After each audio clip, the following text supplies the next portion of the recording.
Hey there guys, Jack Reaper here and we're back in Fallout 76. Now we've got another little camp build here and this one's actually a camp. Now after I built it I discovered this place is right next to it, like literally right next to it. But this is the cleanest tent out naturally in the world with a few bits of junk and different things that you can get that I've ever seen that's so clean. Like it's ridiculous, it's on flat surface, there's nothing in there to interfere, so I might do a little build here. Good for a little beginner's camp if it's your first, if you're doing the missions up here near the top of the world, which is exactly where it is. Can you see just on the edge here? Now where I am obviously has a brilliant view. This place doesn't really have the best view. It's alright, but it's nothing special. And that's where I ended up building my camp. I couldn't believe it. What happened was I got attacked by super mutants and I came over and was fighting them and they were around this tent. I could not believe it. It was just a roaming gang. Every other time I've fast travelled in here I haven't had enemies spawning as well. So this is what I've made, and what I was thinking was this place was maybe a scouts or something like where people would come up here and camp as a group. So it's again for me and my my, what are they called, settler? Oh no, it's not a settler, that's Fallout 4, my companion. So he's got his tent over there, and there's a little eating area over at the back where we've just passed. There's a little bench area there on that side where you can look out over the view. You can even get a view of it from here while I'm panning round. The view is a good one off this side of the cliff, and then there's my tent down there. And then as we come around here we've got all the workbenches and everything. I imagine the kids would learn crafts and different things while they were here using the workstations and different things.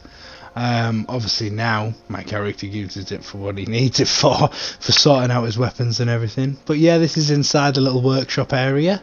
Concrete floors in there. I imagine this is like, that would be like a pre-existing barn. We've got a little tinkerer's area that we've put in out here. We've got the seat there for while we're messing around with different bits and pieces. Also got a little portaloo out the back there. Doesn't need emptying, we just shot it off the cliff. And then we've got a power armor station. I'm losing what everything's called as we're going around here. So we head round this way. If you'd gone the other way, when you come into the camp, you'd head down to the companion's tent with a little area here for him to have an eat. We can sit by the fire and have a laugh on an evening over a couple of beers. And there's a few boxes stacked up on there on the right hand side. Just pan round here, and then we'll move and we'll take a little look. He's got his seat there outside of his tent. Inside there he's got a little seating area as well, and his bed. We'll get a closer look in there now. So he has his drawers and a few boxes for his storage of his different things. You can actually hear the super mutants there attacking in the background, because this bit was recorded before I recorded that. I just tagged that onto the front of this tour. Jesus, my words, I'm completely losing my words through this one, sorry guys. So we've got a little cooking station there that's built up on the rock, so it's nice and safe.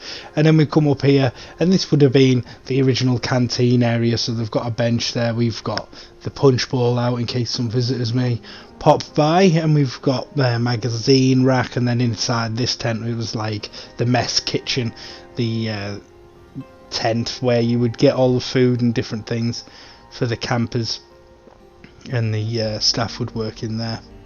So we head round, we'll have a little look over again, split onto different levels. I quite like how that works.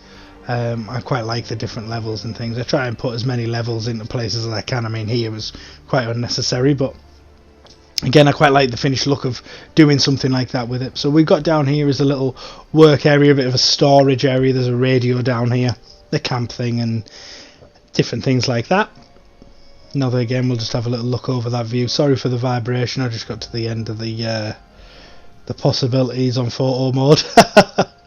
So we'll have a little pad across there. So you can imagine in the daytime, I think I forgot to actually get a view out of this over on a nice clear day, but It looks quite nice even on an evening with the low mist hanging over.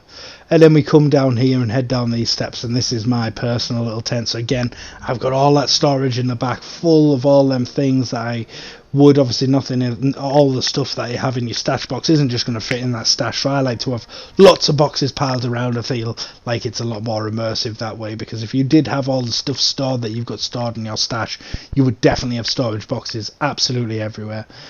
Sadly, the portaloos are being placed right next to my tent, but a lot of the time I'm out travelling, so I live with it a little bit. It does need moving. It is one of the first things on my character's list of things to do. We've got a little cornfield out here at the back, and we've set up some turrets as well. Now, I don't show you in this little metal building here, but all that's in there is the fusion generator power in the camp. So I didn't bother going and taking us for a good look in there. Now, it's going to take you for a quick walk around. There won't be any more panning views, so if you are wanting a little bit of just a look of how it would be when you were walking around, this is it. This is what you're going to get. But for now, guys, I'd like to say, if you do enjoy the footage and the different tours in which I'm putting out, I've got a few of them out there now, please be sure to hit that subscribe button. I'd really appreciate it. I'm going to try and have a Fallout 76 build come out every single week, and have a Fallout 4 build come out every week, and then I've got gameplay videos coming out every single day of the week, on a variety of different games, including Fallout 76.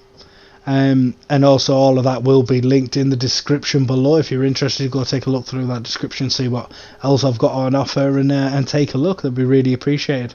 Otherwise, guys, I'm going to leave you with the rest of this little walk around tour. If you've enjoyed what you've seen, please hit that like button. Thank you for watching. See you later. Bye bye.